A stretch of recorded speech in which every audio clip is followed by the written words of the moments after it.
116 meters under the sea floor of the Pearl River Estuary sits a tunnel deeper than any high-speed rail shield tunnel ever built. This engineering marvel conquers extreme pressures and geological challenges, paving the way for future transportation. The water pressure here climbs past 1.06 MPa, more than 10 times the air pressure we feel on the surface. That depth beats the lowest point of the Channel Tunnel.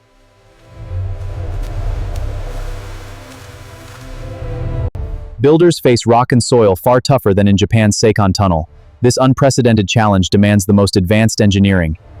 Our TBM powers through where others would fail, pushing the limits of human achievement.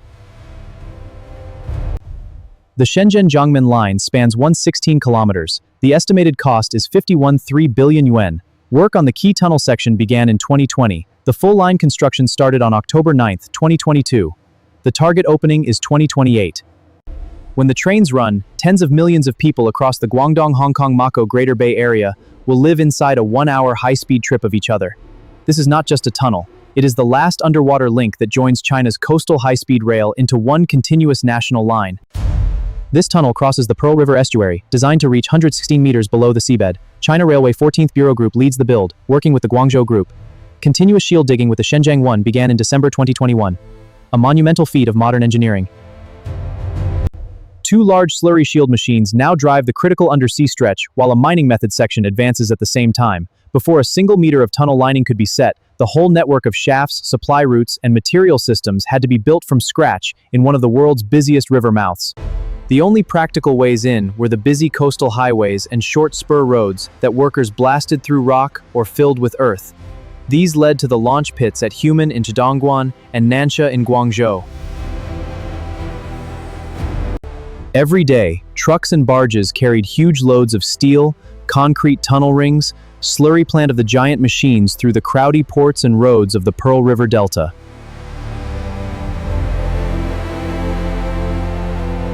Where roads could not reach, crews built new temporary bridges and small jetties that stuck out into the water. Helicopter pads appeared on the few spots that stayed cut off by tides or ships. This monumental effort connected the isolated, enabling progress against the storm. Next came the hard work that matched the old river diversions of earlier tunnels. Deep launch shafts and working pits had to be dug while the tide rose and fell, and while big ships kept moving past. Temporary walls held the water back. Pumps ran day and night to dry the faces of the pits, something never done before at these exact places in modern times. Workers cleaned the foundations at the bottom. They took samples from the ground and carefully recorded all 13 different layers of soil and rock. They pumped high-pressure cement into the ground to form thick curtains that stopped water from rushing in. At last, the original seabed was sealed. The shafts stood dry. The ground was solid and ready for the 3,800-ton machines to begin their long drive under the estuary. This is Shenzhen 1, a masterpiece of engineering. Aligning the shell section now. Securing the joint. Looks good. One piece at a time. Incredible. The Shenzhen 1, designed and built in China, measuring 13.42 meters across, stretching 130 meters long, and weighing 3,800 tons. A symbol of modern engineering. Many separate parts arrived by ship and truck. Crews fitted the rows of hard disc cutters onto the front face. Once the machine started, it dug forward and built the tunnel lining at the same time. Two of these big slurry shield machines pushed toward each other from opposite sides of the estuary. In the middle stretch, other teams dug by the mining method so all three sections advanced together. Water tried to force its way in under pressure that reached 1.6 MPa. Crews watched the slurry pressure every minute and adjusted it at once. Pressure's rising. Activate the sealant now. When leaks appeared, they pumped thick cement into the ground under high pressure to seal them. Sometimes they even changed worn cutters while the machine stayed deep under the seabed and under full water pressure. Each ring of the tunnel used 9 precast concrete segments and measured about 2 meters long.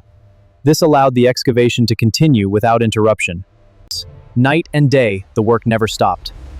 The machines cut through 6 fault zones and hard granite that tested as strong as 124.6 MPa. At last, the main undersea bore stood complete and solid. The shield machines either broke through into open space or were carefully pulled back out. The temporary walls, pumps, and shafts were no longer needed. Inside the finished tunnel, the next stage began. Crews laid a smooth concrete trackbed that would carry trains at 250 kilometers an hour.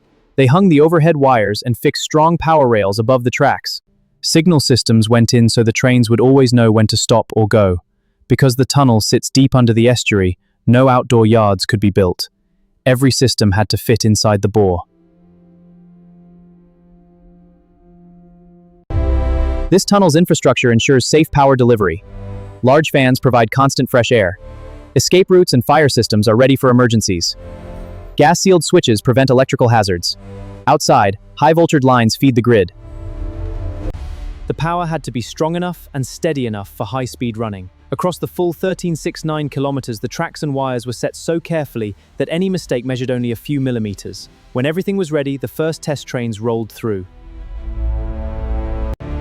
Power flowed into the first sections and then linked to the national grid. The tunnel was now prepared for everyday passenger service. Above the tunnel, the water still fills the same volume and the shipping channels stay open. From the air or from the surface, the tunnel cannot be seen at all. Tens of millions of people across the Greater Bay Area now move farther and faster every day. Their work, travel, and business circles have grown for good. No international water treaty was needed. This is pure Chinese infrastructure built at the scale of a national corridor.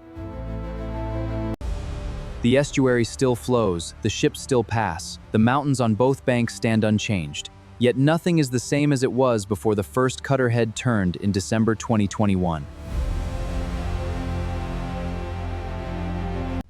What do you think? Was this one of the boldest engineering projects ever built, or one of the riskiest under the sea?